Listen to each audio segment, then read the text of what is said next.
You've recently been diagnosed with diabetes, or you've been living with diabetes for some time now. You're starting to develop some issues with your feet. You're getting pain, sores, and also maybe some ulcers, and you don't quite know what to do. In this video, I'm going to give you 5 tips to help you save time and money while treating this condition. Coming up.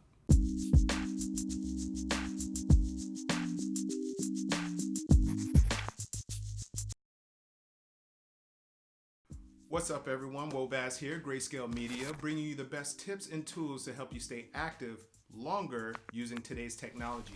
And on this channel, I do a lot of tip videos as well as product reviews to keep you updated on today's technology and healthcare. So if you're new to the channel, consider subscribing. Let's jump into the video.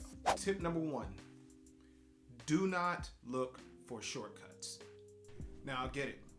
We're busy human beings. A lot of us have to work in order to survive in the world. So taking a day off of work can be detrimental. Taking multiple days off of work can be very hard. And sometimes when you got to choose between going and just seeing a couple of doctors and actually having money to feed your family is a very difficult choice to do. So that's why I wanted to make sure that we emphasize step number 1.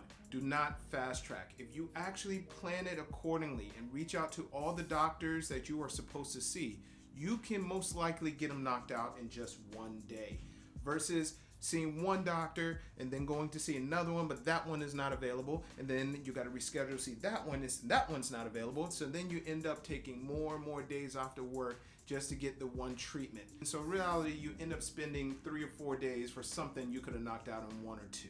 So do not fast track, bypass, or look for quick fixes. You're most likely going to end up spending a lot more money and a lot more time just to get a simple treatment. Tip number 2, know what your insurance pays for and what it does not pay for. How many times have you been in a situation where you've called your insurance company, they told you that your treatment is covered. You go see the doctor, you get your care, you get your treatment, and as you're checking out, guess what? You gotta come up out of the pocket. Wait a minute, my insurance says that they cover all of this. Do they? Nah, they don't. If you don't know what your insurance covers, you're leaving yourself vulnerable to paying money out of the pocket, and you're not saving money. So let's start with the insurance company first. If you have a care and treatment, call the doctor or the doctor's office you want to go to. Ask them if they accept your insurance, and ask them if your particular care is covered. And please, please, please, please, please know the difference between insurance accepted and insurance coverage. A lot of people call doctor's offices and ask, do you accept my insurance? That they're most likely going to say yes, but the treatment you're going in to get treated on doesn't mean it's going to get covered. You're going to end up going in there and you're going to pay a lot of money that you definitely was not prepared for. And it's not the doctor's fault, and it's not the insurance fault. They're only going to give you the answers that you ask for. So really call them and ask them, not only do they take your insurance, but also do they cover diabetic treatment? Do they cover shoe treatment? Do they cover any of these specific treatments? And ask them if they can give you a copay or ballpark cost of what it will cover. Most insurances do not cover 100% of the time. So you need to double check before you walk in, or you're going to end up paying a lot of money. Tip number 3, you have to see your primary care doctor first. Your primary care doctor is the one who's going to determine if in fact you are living with diabetes. You may be pre-diabetic, you may have some symptoms of a diabetic person, but if you are not diagnosed with diabetes, guess what?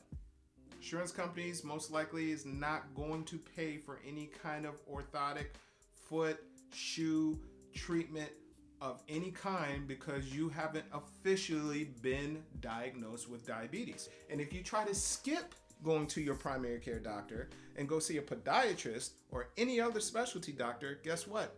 It's going to end up biting you in the behind. They're not the ones who treat your diabetes. They're not the ones responsible for the care of your diabetes. And that's what your insurance company looks for. They want documentation that not only have you been diagnosed with diabetes, but that a doctor has been assigned to care and treat your diabetes. So it's either going to be your primary care or it's going to be your endocrinologist. It has to be documented that you have it and that's being treated. If you bypass this, you're really setting yourself up to pay more money. And once again, you're going to spend a lot of time jumping from office to office to office. There are over 2 million people in the United States living with limb loss. 2 million. And of those 2 million people living with limb loss, the main cause is what? Military? Car accidents. Nope. Peripheral vascular diseases.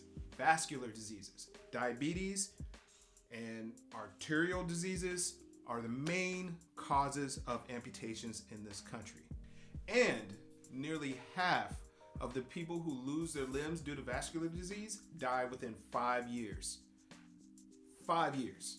So just understand, your primary care doctor is to really help guide you to the right specialist. That's why primary care doctors are not surgeons. That's why primary care doctors don't have any other specialties. They're there to get a generalized scope of your condition and help you and guide you to the right person. So do not skip this step when it comes to your shoe or foot treatment, especially if you're living with diabetes. Tip number 4, ask your doctor to refer you to a podiatrist. Yes, this is very important. You need to ask your doctor to refer you to a podiatrist. A podiatrist is only going to give you the most thorough examination of your feet and give you all the justification it needs to really get your care and your treatment taken care of. So after you see your primary care doctor, say, hey, I would like to go see a podiatrist so I can get my feet inspected a little bit more thoroughly, and have them write a script and go see a podiatrist. Now, you may ask me, why do I need to see a podiatrist? Can't my primary care do all of this? Unless your primary care is house, no. No. Before I get to my last tip, if you're enjoying this video, please be sure to leave a comment below. Also hit the subscribe button and the notification bell and give this video a thumbs up. Tip number 5. Make sure you ask your podiatrist to see if there is an orthotist locally that can treat you in regards to your shoes and your insert treatment. Now, your podiatrist probably already has an orthotist working in the office, but if they don't, there are private businesses where there are orthotists who actually make the shoes, make the inserts, and can give you the same treatment that can be used as a referral directly from your podiatrist. And the benefit of going to see one of them is there's no copay. They provide free consultations and also give you a little bit more of a variety of choices when it comes to your treatment. So once again, if you're really trying to save time and money, you want to continue building a team of seeing your primary care doctor, getting referred to a podiatrist, and then your final product being made by an orthotist. An orthotist will save you money, give you the care you need, and also make sure that you're protected moving forward.